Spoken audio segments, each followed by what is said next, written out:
और अब खबरों में आगे बढ़ेंगे। केंद्रीय गृह मंत्री अमित शाह ने दिल्ली में नक्सलवाद के खिलाफ रणनीति को लेकर बैठक की है, जिसमें नक्सल प्रभावित राज्यों के मुख्यमंत्री मौजूद रहे। बैठक में मध्य प्रदेश के मुख्यमंत्री मोहन यादव और छत्तीसगढ़ के सीएम विष्णुदेव साय भी शामिल रहे।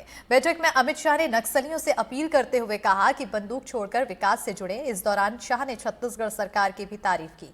उन्होंने कहा कि नक्सल मोर्चे पर छत्तीसगढ़ सरकार बेहतर काम कर रही है।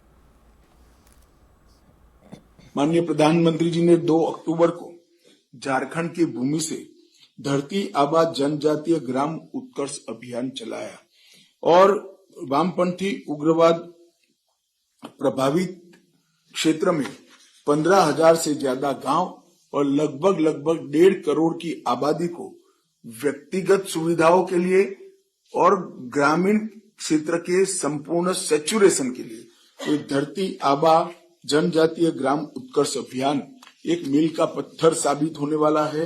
मेरा सभी मुख्यमंत्रियों से आग्रह है कि इसको अपने अपने राज्य में आप स्वयं मॉनिटर करिए और इसको आगे बढ़ाइए। मेरा सभी मुख्यमंत्री और मुख्य सचिव से आग्रह है कि ये विकास के कामों की आपके द्वारा कम से कम महीने में एक बार रिव्यू हो। मेनली फॉरेस्ट डिपार्टमेंट से परमिशन की जो थोड़ी तकलीफ होती है, इसको आप लोग मदद करिए। छत्तीसगढ़ की सफलता हम सब के लिए उत्साह की प्रेरणा लेकर आई है। छत्तीसगढ़ में केवल हथियारी ऑपरेशन नहीं चलाए गए, सरेंडर हुए वो भी एक अलग बात है, परंतु इसके अलावे वामपंथी उग्रवाद से प्रभावित सभी जिलों के अंदर छत्तीसगढ़ सरकार ने एक विकास का नया अभियान चला है। 300 के आसपास व्यक्तिगत और फैमिली के साथ जुड़ी हुई भारत सरकार और छत्तीसगढ़ सरकार की योजनाओं को 100% सैचुरेशन का लक्ष्य रखा है। पहले बार 70% वोटिंग किया गया है।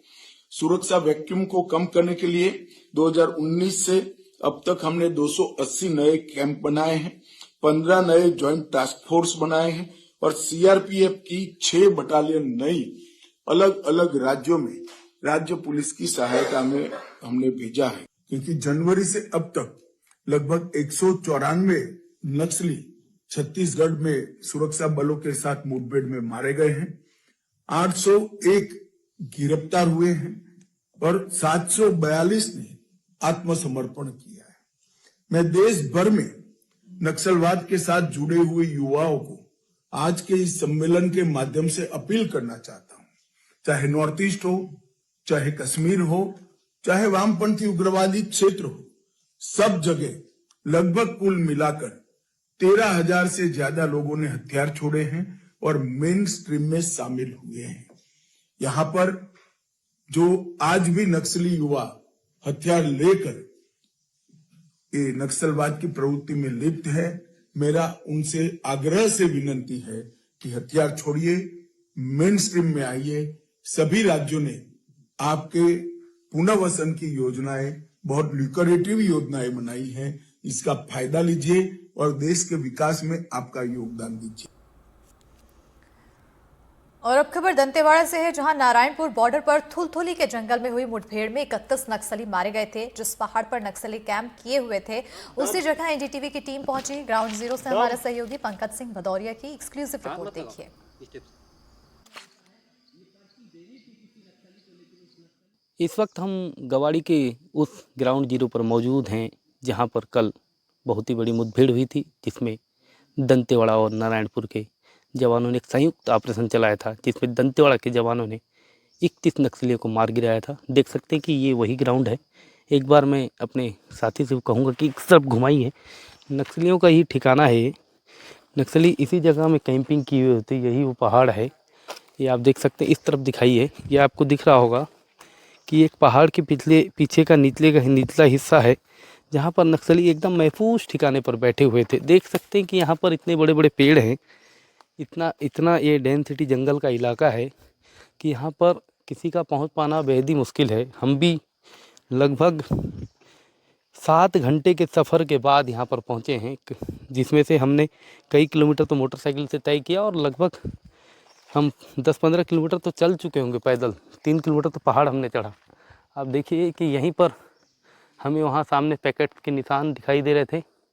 माओवादियों का कुछ सामान दिखाई दिया, जिसमें उनकी चप्पल दिखाई दी, कुछ और भी उनके दैनिक उपयोग के सामान दिखाई दिए और बहुत सारे पैकेट्स दिखाई दिए। हम इस इलाके में चारों ओर मुठभेड़ हुई है। बताया गया था कि जवानों ने चारों तरफ से इस इलाके को कार्डन किया था।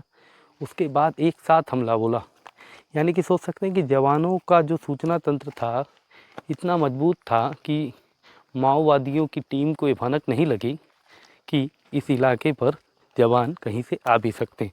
उन्हें विश्वास ही नहीं था, क्योंकि वो बिल्कुल तैयार भी नहीं थे। और जब माओवादियों के पास जवान पहुंच गए, माओवादियों ने हमला करने का कोशिश किया। जवाबी हमले में जब जवान ने फायरिंग खोली तो बिल्कुल देख सकते हैं कि ये आपको दिखाई दे रहा होगा छतरी का निशान। कई स्पॉट पर कई निशान हैं। वहाँ सामने आपको दिखाई दे रही होगी बोतल, आप देखिए वो सामने बोतल दिखाई दे रही है। और उस तरफ आपको दिखाते हैं हम आगे चल करके कि पूरा उनके सामान से पूरा इलाका भरा हुआ है, जगह जगह उनका सामान है। तो ठीक है दोस्तों, हमारे साथ बने रहिए, हम और भी आगे आपको कई चीज़ों से रूबरू कराएंगे।